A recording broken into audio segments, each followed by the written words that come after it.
Bom, vamos bater um papo agora. Está fechando um ano da enchente, o ano passado. Nós temos mais de 300 municípios em decretaram calamidade ou emergência em função da seca. E agora há uma previsão de chuvas fortes e transtornos nessa semana ainda, até sábado, até sexta, até sábado no Rio Grande do Sul. E para entender um pouco isso, todo esse processo, eu estou com o hidrólogo Rodrigo Paiva, que bate um papo comigo nesse momento. Alô, muito bom dia, Rodrigo. Bom dia, Fábio. Bom dia, ouvintes. Pois é, um ano, te vi, quanta coisa se passou, né, Rodrigo? Depois da enchente, nós estamos aí com muitos municípios, com perdas, com prejuízo, com caminhão-pipa levando água para muitos lugares. Que meio ambiente, que estrutura que nós temos que acaba, principalmente vocês que são profissionais da área, tentando entender tudo o que acontece, né? Sim, é surpreendente, né? Foi um ano que passou da cheia, parece que passou bem mais de tanta coisa que aconteceu nesse período. E o estado do Rio Grande do Sul, ele tem uma característica muito particular. Primeiro, porque chuvas intensas podem acontecer em qualquer época do ano, né? Essas de mais grande abrangência acontecem no outono, inverno e primavera. Mas a gente tem chuva todo ano, mas também a gente tem períodos sem chuva a qualquer época do ano. É, E impressionante, além né? disso, as nossas bacias hidrográficas, elas não têm solos profundos, solos são rasos e mais argilosos, de forma que elas não guardam muita água. Isso faz com que a gente possa rapidamente passar de uma situação de cheia para uma situação de seca Pois e é, vice-versa. por incrível que pareça, né? Eu tive em Brasília um tempo atrás, aí Brasília tem o seguinte, certinho, dia de chuva, a maioria funciona, né? Nós aqui temos essa É, coisa, ou é quente, ou é frio, ou é seca, ou é chuva demais. Mas tu falaste uma coisa interessante, e a tua formação é bem nessa área, como a gente pode tentar ir amenizando essas coisas que estamos enfrentando, né? O Rio Grande do Sul acho que deu um passo à frente aí, né, no que diz respeito à questão de reservação de água, incentivar o governo estadual incentivando a, pro- a questão não só da reservação, mas também da irrigação, né? Tem questão de legislação, né, Rodrigo, também que tem que ser atento, né? Como é que melhora isso? Nós agora falei com o prefeito de Pelotas ontem, com o Fernando Marrone, eles estão com um problema lá de assoreamento de arroio, assoreamento de rio, da lagoa, eh, caixas de passagem de água, de canos assoreados com a grande enchente que teve há um ano atrás, que eles não conseguiram recompor. Então tem a microdenagem das cidades. Como é complicado isso tudo para estudar, né? sim, são muitos aspectos, né? Do ponto de vista das estiagens, das secas. Claro, muito se fala da reservação, já que a gente tem bastante volume de chuva, mas as bacias não guardam muita água, seria adequado a gente construir açudes e reservatórios, né? Pode ajudar, mas é muito importante que isso tudo seja feito com bastante planejamento, não só na escala do usuário, da propriedade que vai usar essa água, né? Mas da bacia hidrográfica, É, toda a né? bacia, né? A gente saber porque eu tenho que definir qual que vai ser o tamanho do reservatório, quantos eu posso ter nessa bacia. Se eu construir É. esses reservatórios na cabeceira, eventualmente eu estou segurando toda a água e não sobra nada para quem está embaixo, entendeu? É, Então tem que ser toda é, uma é, gestão, né? essa É questão interessante das trazer. barragens, né? Eu não sei se tu já estudou sobre isso. Nós tínhamos aqui no passado um estudo sobre a barragem do Bom Será aqui no Rio Camaquã, né? Foi um assunto, acho que da década de 70, 80, essa conversa aqui, né?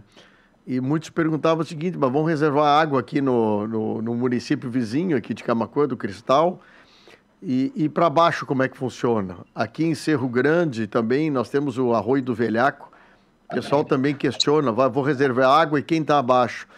Mas é uma questão de estudar, né? É importante que haja, Isso, ver como vai ser a recolhimento e como vai ser considerada a vazão, a administração desse assunto, né? claro, porque tu tem que primeiro planejar quanto pode ter e depois a operação disso, né? Se é um reservatório maior, né? Às vezes é mais fácil a gente ter estrutura de saída que forneça uma vazão, sempre uma saída, né? De água desse reservatório. Obrigatoriamente tem que ter o curso d'água, né? Tem que ter isso para É, atender quem está abaixo. só que se a gente falar de múltiplos reservatórios pequenos, aí pode ser mais complicado, né? Fazer ter essas estruturas de saída e ter a fiscalização disso também. Yeah. Então, vai ser um desafio, né? Como fazer, né? Yeah. O Rio Grande do Sul deu algum passo? Como é que foi o passo de um ano depois das enchentes, Rodrigo? Na análise de vocês como técnico aí. Olha, aconteceu muita coisa, né? Depois do período emergencial, digamos assim, se entrou numa fase, primeiro, de reconstrução da infraestrutura afetada, né? E das residências das pessoas, de quem ficou sem casa, né? No sentido da reconstrução das infraestruturas, estradas, pontes. Isso está sendo feito de uma forma interessante, já com adaptação à mudança climática, inclusive usando critérios, estudos do IPH como referência. Também é interessante que alguns bairros, algumas cidades, como no Vale do Taquari, em que aconteceu uma grande destruição, se decidiu não reconstruir no mesmo local. Isso é adequado, né? Sim. Também se uma coisa positiva foi que se começou a contratação de vários estudos de dados básicos, né? Então, mapeamento do terreno, mapeamento da batimetria dos rios, tudo isso ajuda depois estudos de mapeamento de áreas de risco, né? Para que a gente possa planejar, zonear melhor como ocupar o espaço, que a gente não ocupe essas áreas de risco, né?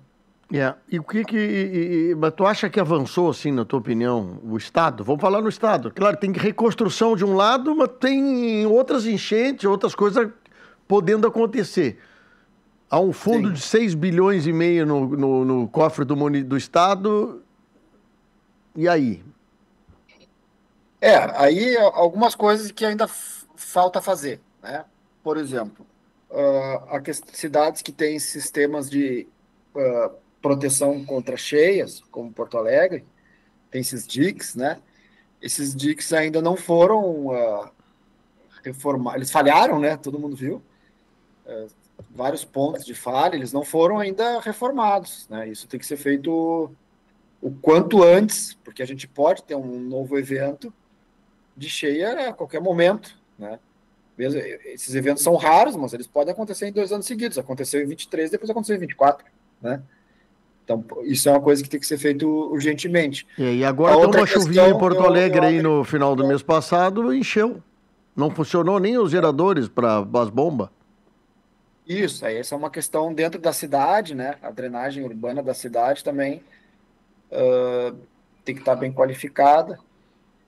E eu acho que uma coisa a melhorar é um fortalecimento institucional e das pessoas assim envolvidas no problema, né? A gente tem que ter instituições fortes que lidem com esse problema dos desastres, das inundações, Sim. etc. É. Uma medida muito importante, que não, isso está muito fraco ainda, são os planos de contingência. O plano de contingência ele está previsto na Política Nacional de Proteção e Defesa Civil, seria assim para todos os municípios, né, terem muito definido quais são as ações que vão ser feitas e os responsáveis e toda a cadeia, né, de ações a serem feitas durante um evento como esse É. e associado a um treinamento da população. Cada cidadão ele tem que saber, né, onde eu estou, qual é o risco, a água pode chegar aqui a até quantos metros, quanto tempo demora, para onde que eu tenho que ir, quanto tempo tenho, como é que a gente vai garantir É. abastecimento de água potável, como é que a gente vai proteger os bens culturais, tudo isso ainda, né? É. Rodrigo, a gente tem que trabalhar muito forte isso aí.